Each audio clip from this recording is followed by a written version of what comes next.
ان ایام میں ان کو مبارک نہیں دی جائے گی. امام ابن تیمیہ اور ابن قیم اور ائمہ نے اس بارے میں بڑی مفصل بحث کی ہے. آپ نے آج تک کوئی عیسائی دیکھا ہے جو مسلمانوں کی بقرعید کے موقع کے اوپر آ کے آپ کے طرف سے مسلمانوں کا دل رکھنے کے لیے ہی ایک بکرا خریدے اور اس کی گردن پہ چھری چلا دے؟ آپ نے کبھی نہیں دیکھا ہوگا. لیکن آپ نے ایسے مسلمان ضرور دیکھے ہوں گے جو عیسائیوں کے اس تہوار پہ اپنی جیب سے کیک خریدیں گے اور اس کیک کے اوپر چھری چلا دیں گے.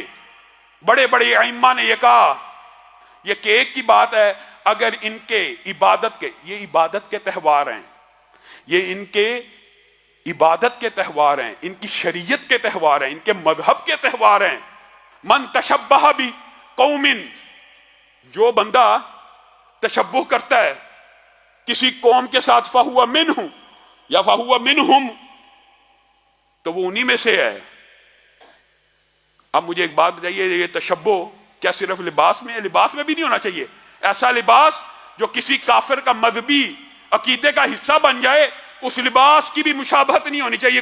کجا یہ کہ آپ ان کے تہواروں کی مشابہت کرتے پھریں اور ان کے تہواروں کے اوپر جا کے کرسمس کے کیک کاٹیں، اور بڑے بڑے حاجی اور بڑے بڑے علماء بھی کرسمس پیکج دے رہے ہیں اور عیسائیوں کے ساتھ شریک ہو کر ان کیک کے اوپر چھری کو چلا رہے ہیں. حضرت عمر نے کہا کافروں کی اعیاد کے موقع کے اوپر، عیدوں کے موقع کے اوپر ان کی عبادت خانوں کا رخ بھی نہ کرو، کیونکہ اللہ کا غیظ و غضب ان کے اوپر نازل ہو رہا تھا. کیونکہ یہ تہوار انہوں نے خود گڑے ہیں، یہ خوشی کے تہوار نہیں ہیں، یہ اللہ کو ناراض کرنے کے تہوار ہیں. آپ وہاں جا کے کیک کاٹتے ہیں، محدثین نے، ائمہ نے لکھ دیا وہاں پہ جا کے کیک کاٹنا تو آپ نے تو اپنی جیب سے کاٹا. اگر وہ آپ کو کوئی تربوز بھی دے دیں تو آپ اگر وہ تربوز بھی کاٹ دیں تو یہ تربوز کاٹنا خنزیر کو ذبح کرنے سے زیادہ سنگین ہے. لیکن میں اور آپ اسلام کے ان بنیادی عقائد سے مسیحیوں کے ساتھ تعاون کریں. پورا سال ہے، تعاون پورا سال ہے. عیدوں کے اوپر وش کرنا، اس سے اجتناب کرنا مسلمانوں کی ضرورت ہے. لیکن میرے بھائیوں، میں اگر سوختہ ساما ہوں تو یہ رود سیاہ خود دکھایا ہے میرے گھر کے چراغاں نے مجھے. اللہ تعالیٰ نے قل هو اللہ احد اللہ الصمد لم یلد ولم یولد کے بارے میں تو کہہ دیا کہ میرا کوئی بیٹا نہیں، اور نہ اللہ کو ضرورت ہے کہ کوئی بیٹا بنائے. اللہ کے سامنے ہر کوئی بندہ آپ کے سامنے آیتیں رکھی ہیں. لیکن ہم میں سے بعض مسلمان کم علمی کی بنیاد کے اوپر، محبت کی بنیاد کے اوپر، بیٹا تو دور کی بات ہے، اپنے نبی کو اللہ ہی کا جز بنا دیتے ہیں. معاذ اللہ. یہ بھی دکھ کی بات ہے کہ نہیں؟ نور من نور اللہ، نور بشر کی بحث میں آگے بڑھتے بڑھتے اس مقام پہ پہنچے کہ نور تو بشر سے افضل نہیں ہے، تو یہ عقیدہ بنا لیا ہاں ایک نور بشر سے افضل ہے. نور بشر سے افضل نہیں ہے، کیونکہ ساری نورانی مخلوقات کو آدم کے سامنے جھکنے کا حکم ہوا تھا. آدم اشرف المخلوقات ہے. لقد خلقنا الانسان فی احسن تقویم، سب جانتے ہیں اشرف المخلوقات انسان ہے. نور آدم سے افضل نہیں ہے. ایک نور افضل تھا، انہوں نے کہا اب کوئی بات نہیں بنتی تو نور من نور اللہ کہہ دیتے ہیں. نبی کریم صلی اللہ علیہ وسلم کو اللہ ہی کا نور بنا دیتے ہیں. عیسائیوں نے تو ابن اللہ کہا اور اللہ تعالیٰ نے ان کے اوپر لعنتیں بھیجی اور کہا آسمان پھٹ جائے، زمین پھٹ جائے، پہاڑ ریزہ ریزہ ہو جائیں. اتنی گندی بات، اتنی بری بات، رب کو گالیاں دیتے ہو. اگر رب کا بیٹا کہنا رب کو گالی ہے تو رب ہی کا حصہ بنا دینا کیسا ہے؟ نور من نور اللہ، اللہ ہی کے نور کا حصہ ہیں.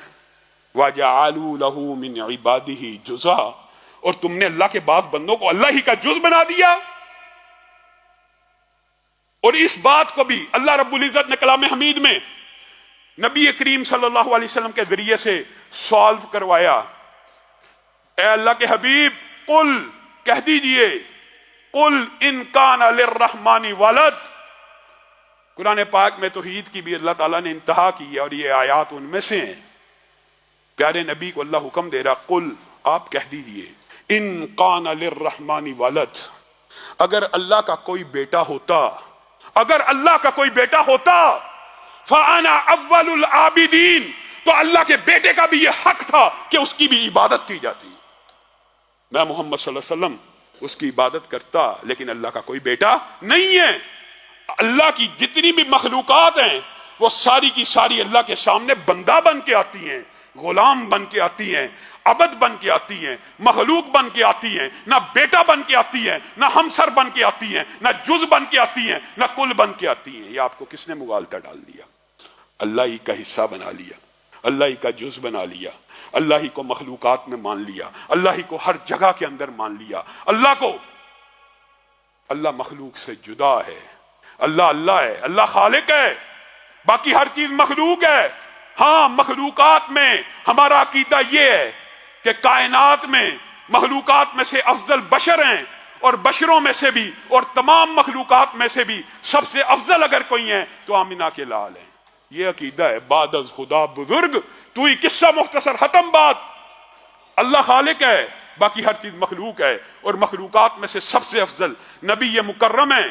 لیکن نبی مکرم بھی اللہ کی ذات کا حصہ نہیں ہے، نبی بھی اللہ کی اولاد نہیں ہوتے، نبی بھی اللہ کا جز نہیں ہوتے، نبی بھی اللہ کے بندے ہی ہوتے ہیں۔ وہ بھی لوگوں کو یہ تعلیم اور تبلیغ کرنے آتے ہیں کہ لوگوں کی عبادت سے نکل کر ایک اللہ کی عبادت کی طرف آ جاؤ۔ میرے بھائیو، یہ کرسمس کا فلسفہ، یہ عیسائی تہواروں کا فلسفہ، یہ کفار کے تہواروں کا فلسفہ، ہولی ہو، پتہ نہیں کیسے کیسے ہیلوئن، کیسے کیسے تہوار مسلمان یعنی تشبہ کر رہے ہیں۔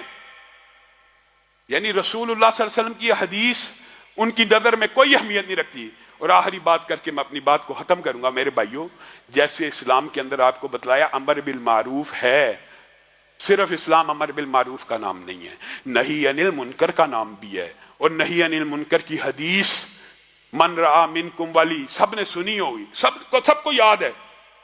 من رأى منکم منکرا والی حدیث سب نے سنی ہے۔ جو کوئی تم میں سے منکر دیکھے کوشش کرے ہاتھ سے روکے، نہیں استطاعت رکھتا زبان سے روکے۔ یہ حدیث سب کو آتی ہے۔ اس حدیث کے آ جانے کے بعد پوری امت کی یہ ذمہ داری ہے، جو حقیقی منکر ہے، جو حقیقی گناہ ہے آپ کے۔ لیکن یہ بات بھی سمجھنے کی ضرورت ہے، اکیڈیمک بحث ہے کہ منکر وہی ہے جس کو قانون اور اسلام اور شریعت منکر کہے۔ منکر وہ نہیں ہے جس کو بندہ گھر بیٹھے سوچے یہ منکر ہے تو وہ منکر ہے، نہیں۔ لیکن اگر کوئی دیکھتا ہے تو اس کے اوپر یہ ذمہ داری ہے۔ آپ دیکھ رہے ہیں کہ ڈاکو ایک بچے کو یا عورت کو لوٹ رہا ہے، آپ میں استطاعت ہے، سخت ہے، آپ اس کو روک دیجئے، اپنے ہاتھ سے پکڑ لیجئے۔ شریعت کا یہ اصول ہے، یہ شریعت کا ضابطہ ہے، اس کو پکڑ لیجئے۔ ہاں نہیں پکڑ سکتے، کمزور ہیں، تو چیخو پکار کر دیجئے، پکڑو اس کو، یہ ظلم کر رہا ہے، آواز اٹھائیے۔ اگر اتنی بھی سخت نہیں، اپنی جان کا خطرہ تو دل سے تو برا جانیے۔ لیکن آج ہم امر بالمعروف کے اوپر لگے ہوئے ہیں، نہی عن المنکر کے بارے میں ہم نے سب نے خاموشی تانی ہوئی ہے۔ میرے بھائیوں، گانا جس طرح تنہائی میں کمرے کے اندر سننا حرام ہے، اسی طرح پبلک میں، کنسرٹ میں، کالج میں بھی حرام ہے۔ اسی طرح اگر یہ کنسرٹ اور گانا بجانا کسی اور اسلامی ملک میں ہو تو بھی جائز نہیں ہو جاتا۔ یہ آپ کو کسی نے مغالطہ ڈال دی ہے۔ یہ آج کل معاشرے کے اندر بڑا المیہ ہے۔ یہ جو حکمرانوں کی جو منکرات ہیں، ان کی جو نواہی ہیں، ان کو جو منع کرنا ہے ان کے کان میں جا کے کرنا ہے۔ جو منکر اعلانیہ ہو اس کا رد اعلانیہ ہونا چاہیے۔ اور دکھ اور افسوس کی بات ہے، جس طرح کمرے میں گانا گانا بھی حرام ہے، ناچ گانا منع ہے، مسجد میں بھی منع ہے، لیکن ایمانداری سے بتلائیے مسجد میں گانا گانے کی سنگینی زیادہ ہے، مسجد میں ڈانس کرنے کی سنگینی زیادہ کہ گھر کے کمرے میں؟ مسجد میں زیادہ ہے نا۔ اسی طرح وہ وطن جس کو اسلام کے نام پہ حاصل کیا گیا، وہاں کعبہ کی بیٹی اور بادشاہی مسجد کے میناروں کے نیچے اگر حوا کی بیٹی کو سرے عام بیچا جا رہا ہوگا لائسنسوں کی آڑ میں، تو یہ زیادہ سنگین اور کبھی جرم ہے، کجا کسی کافر ملک میں ہو۔ اسی طرح وہ ریاستیں جو محبت وحی ہیں، جہاں مکہ اور مدینہ ہے، وہاں پہ اگر اس طرح کے کام ہوں، کنسرٹ، ناچ گانا، گانا بجانا، اس کے اوپر خاموش رہنا اور اس کو منکر نہ سمجھنا، یا اس کی نہیں نہ کرنا، یا اس کا رد نہ کرنا، یا اس کو برا نہ جاننا، یہ بھی سنگین ہے۔ میرے بھائیوں، پاکستان میں اور اس ریاست میں گانا بجانا دیگر ریاستوں سے زیادہ سنگین ہے، کیونکہ یہ ریاست اسلام کے نام پر بنی اور وہاں پہ مکہ اور مدینہ موجود ہے، وہاں پہ زیادہ سنگین ہے۔ اللہ رب العزت جو کہا گیا